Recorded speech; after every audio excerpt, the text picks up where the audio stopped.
প্রায় আধ ঘন্টা ধরে খেলার পর মামি বললেন, তুমি বেশ ভালো খেলছো রাহুল, আমি তোমার সাথে খেলতে ভালোবাসি। রাহুল হেসে বলল, ঠিক আছে মামি, যখনই আপনার মন চায় আপনি আমাকে ডেকে নেবেন, আমি প্রস্তুত আছি। রাহুল ছিল গ্রামে বেড়ে ওঠা এক কিশোর, যাকে তার মামার বাড়িতে কিছুদিনের জন্য থাকতে পাঠানো হয়েছিল।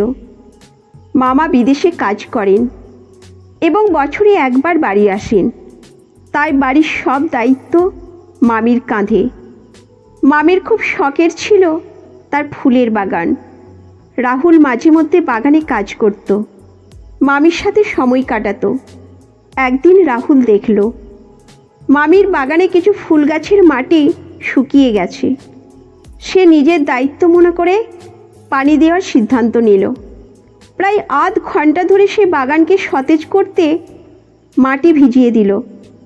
রাতে রাহুল মামির ঘরের পাশ দিয়ে যাচ্ছিল, তখন শুনতে পেল মামা ও মামির মধ্যে কিছু আলোচনা চলছে।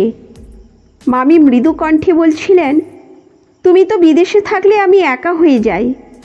মামা বললেন, আমি চেষ্টা করি যতটা সম্ভব সময় কাটাতে, তবে কিছু কাজ থাকে। মামির গলায় কিছুটা অভিমান ছিল।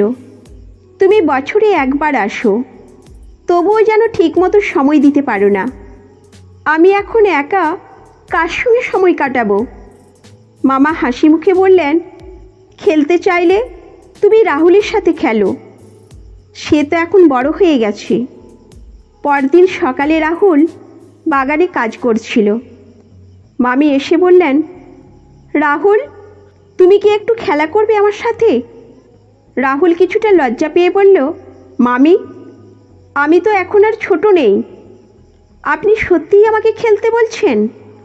মামি মৃদু হেসে বললেন, তুমি এখন বেশ বড় হয়েছ, আমি তো ভেবেছিলাম তুমি এখনও ছোট ছেলে। আসলে তুমি অনেক ম্যাচ খেলার যোগ্য হয়েছ। মামির কথায় রাহুলের মন কিছুটা হালকা হলো। তারা দুজনে একসাথে খেলার জন্য মাঠে নামল। মামি তার ফুলের বাগানের পাশে একটি ছোট্ট পিচ তৈরি করেছিলেন। তারা সেখানে ক্রিকেট খেলার জন্য প্রস্তুত হলো। রাহুল বল হাতে দাঁড়ালো। মামি ব্যাট হাতে নিয়ে বললেন, দেখো, আমি কিন্তু ভালো ব্যাটিং করতে পারি। রাহুল হাসল, বল করল এবং মামি দারুণভাবে বলটি মাঠের বাইরে পাঠালেন। খেলাটা চলল আর দুজনেই অনেক মজা পেল। প্রায় আধ ঘন্টা ধরে খেলার পর মামি বললেন, তুমি বেশ ভালো খেলছো রাহুল, আমি তোমার সাথে খেলতে ভালোবাসি। রাহুল হেসে বলল, ঠিক আছে মামি, যখনই আপনার মন চায় আপনি আমাকে ডেকে নেবেন, আমি প্রস্তুত আছি। রাহুলের সঙ্গে প্রতিদিন খেলার পর মামি যেন নতুনভাবে জীবনের রং খুঁজে পেলেন। তাদের প্রতিদিনের ক্রিকেট ম্যাচগুলো কেবল খেলাই নয়, দুজনের জন্যই একটি নতুন বন্ধনের সূচনা। মামার অনুপস্থিতিতে রাহুল যেন ধীরে ধীরে মামিকে মানসিকভাবে সাহচর্য দিতে লাগলো। খেলাধুলার মধ্যে তাদের সম্পর্কের গভীরতা বাড়তে থাকলো। কিন্তু এর মধ্যেও মামি সবসময় রাহুলকে স্নেহ এবং যত্নের চোখে দেখতেন। একদিন দুপুরবেলা খেলার সময় রাহুল লক্ষ্য করল যে মামি কিছুটা উদাসীন মনে বসে আছেন। তার হাসি এবং চঞ্চলতা সেদিন কম ছিল।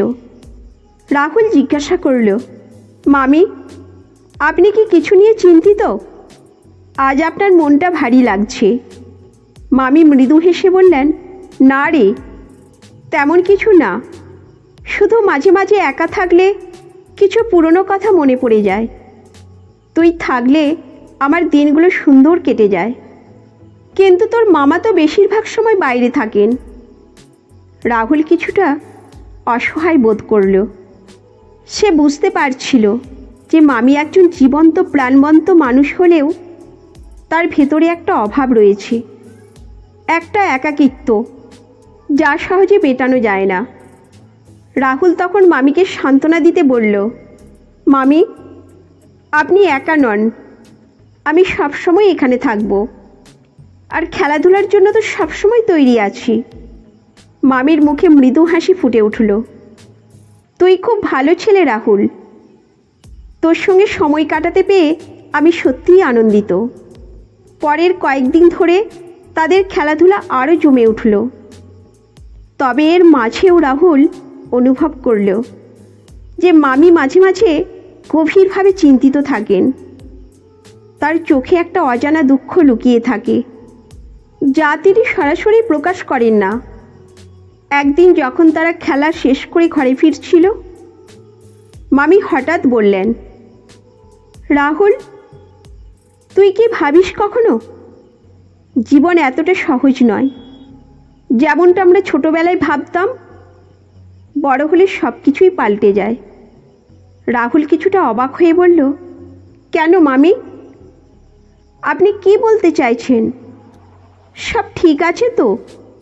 মামি মৃদু দীর্ঘশ্বাস ফেলে বললেন, তোর মামা বিদেশে কাজ করেন, তিনি আমাদের ভালো রাখার জন্য সব কিছু করেন, কিন্তু তবুও আমার মনে হয় আমি অনেকটা একা। এত বছর ধরে এভাবেই কাটাচ্ছি। মাঝে মধ্যে মনে হয় কেউ যদি আমার অনুভূতিগুলো বুঝতে পারত। রাহুল চুপ করে শুনছিল। সে বুঝতে পারছিল যে মামি আরও কিছু বলতে চাইছেন, কিন্তু নিজেকে আটকে রাখছেন। তার মন যেন দ্বিধায় ভরা ছিল। রাতের খাওয়ার পর রাহুল তার ঘরে গিয়ে শুয়ে পড়ল, কিন্তু তার মন ছিল অশান্ত। মামিকে এমনভাবে দেখার পর সে চিন্তায় পড়ে গেল। সে ভাবতে লাগলো, কিভাবে মামিকে খুশি করা যায়, কিভাবে তার একাকিত্ব দূর করা যায়। পরদিন সকালে রাহুল ঠিক করল, মামিকে কিছুটা নতুন আনন্দ দিতে হবে। সকালে মামি যখন বাগানে ফুলের গাছগুলো পরিচর্যা করছিলেন, রাহুল এসে বলল, মামি, আজ একটা নতুন কিছু খেলবো, চলুন না আমরা একটা টুর্নামেন্টের মতো কিছু করি। আমি আপনার জন্য একটা চমক রেখেছি।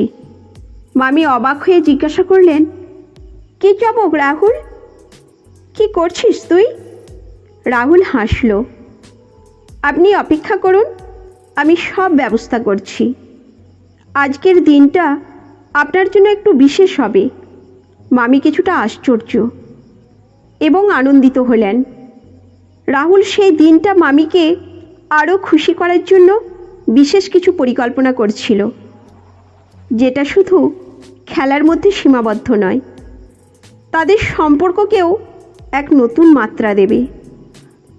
এই গল্পটি আমাদের শেখায় যে সম্পর্কের গভীরতা বৃদ্ধি পায় বোঝাপড়া এবং সমর্থনের মাধ্যমে। খেলাধুলার মতো সহজ কাজের মাধ্যমে আমরা নিজেদের মধ্যে একে অপরের প্রতি ভালোবাসা এবং স্নেহ প্রকাশ করতে পারি। সম্পর্কগুলি যত্ন ও দায়িত্বের প্রয়োজন, যা আমাদের সুখ এবং শান্তির ভিত্তি গড়ে তোলে। তাই পরিবারের সময় কাটানোর গুরুত্ব বুঝতে পারলে আমরা আমাদের জীবনে এক নতুন আনন্দ এবং শান্তি আনতে পারি।